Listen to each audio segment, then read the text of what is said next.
Greetings, my hunters, and today we'll be doing another Reddit reading. This time we'll be talking about antivaxxers. In my opinion, a pustule or parasite on the population that is literally holding us back and preventing us from curing diseases that we thought were destroyed long ago.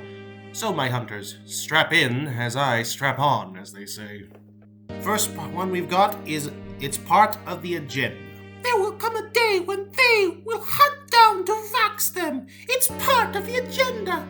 Prepare. And the guy responded, "Nah, your kids will die off on their own. No reason to hunt them down." Shrug emoji.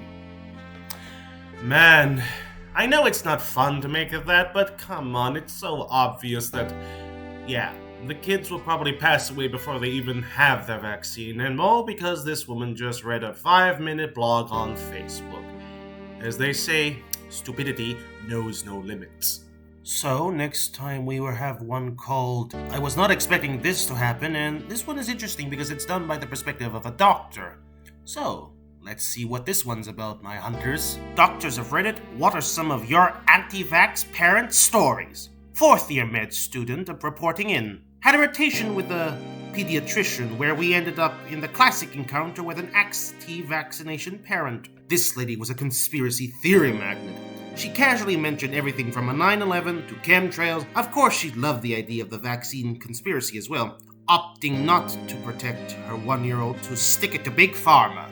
I relayed all of this to my attending after my exam. I would see the patient first, gather history, and do my exam to present to my attending physician. He got this sort of lazy smirk on his face that screamed, "Watch this." We go back into the exam room and we cover all of the important bits of well-child encounter, growth charts, behavioral milestones, nutrition, sleep, and then we get to vaccines. She lists us approximately 15 reasons why vaccines are more dangerous than disease they protect against. LOL. In addition to the various evils of the pharmaceutical industry. My attending listens quietly until she's done with her soapbox, about one eternity later, and then interjects with, "Have you considered the possibility that anti-vax propaganda could be an attempt by the Russians or the Chinese to weaken the health of the United States population?" In a moment of catastrophic cognitive dissonance, I swear I heard a strange popping noise as her brain misfired. It actually broke her. The allure of the increasingly ridiculous conspiracy theory was just too strong. She ended up agreeing to a modified vaccine schedule. I was flabbergasted. My attending just grinned at me in response. To this day, I'm not sure the medical ethics of the situation was totally palatable, but goddamn, the results was amazing. I've gotta say, props to the examiner. He actually did a pretty good job in convincing that woman to do her vaccines. I like the idea that the conspiracy was by the Russians and the Chinese, because obviously, if you want to really dig into the conspiracies and get them to do what you want, you just gotta mention those two, and man, they'll do what you say in a heartbeat, considering they're so... what's the word to put it? They're so dug up in their conspiracy theories, but that you could convince them that flies were a conspiracy to kill them so they won't kill flies. It's so easy sometimes. Man, this one's title is kind of appropriate. It's kind of sad that this sort of thing happens, but anyway, let's go on, my hunters. After my son's death from whooping cough, my husband had our daughter forcibly vaccinated against it. I'm feeling so betrayed by him that he filled our daughter with poisons and cancer. I hate him, and I need some support right now. Sad face. My 1-month-old son just died from whooping cough. I miss him so much, but I stand by my choice to never vax. Stay strong, anti-vaxxers, and fly high. I can't even make a funny joke out of this because it's so depressing. The fact is that the child perished because of whooping cough, and it was so preventable if she just vaccinated, but because of the lies she was fed, she just didn't vaccinate the kid. And it's sad, really. And I can't really make a fun joke out of it. This one's a bit more funny, so let's turn up the mood to hilarity again. Are you the only survivor on this planet? Yes, they forgot to vaccinate me. Sorry guys, this is just funny. I just don't know.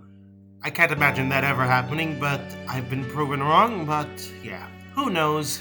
It's always funny. This next one is a real doozy. It's basically saying, I wonder why, and the title really just explains everything. My 9-month-old unvaccinated boy is always poorly. Like always. We just get over an illness and a week later he's poorly again. Stomach bug again, 3rd time since December. Any tips? He's formula fed and probiotics and isn't eating any solids. He's not overly interested. My eldest, Vaxxit, is never poorly, ever. I'm so drained of work, sleepless nights,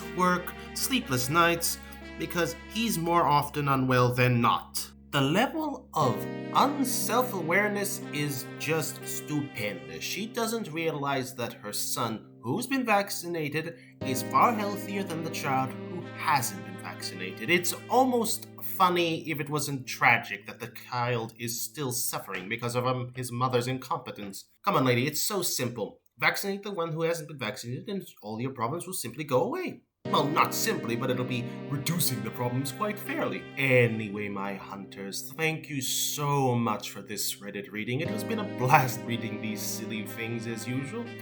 So, as I usually say, like, subscribe, comment down below any anti-vaxxers you've met in real life or no.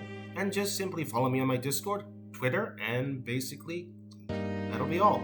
Thank you, my hunters, and as I always say, may the good blood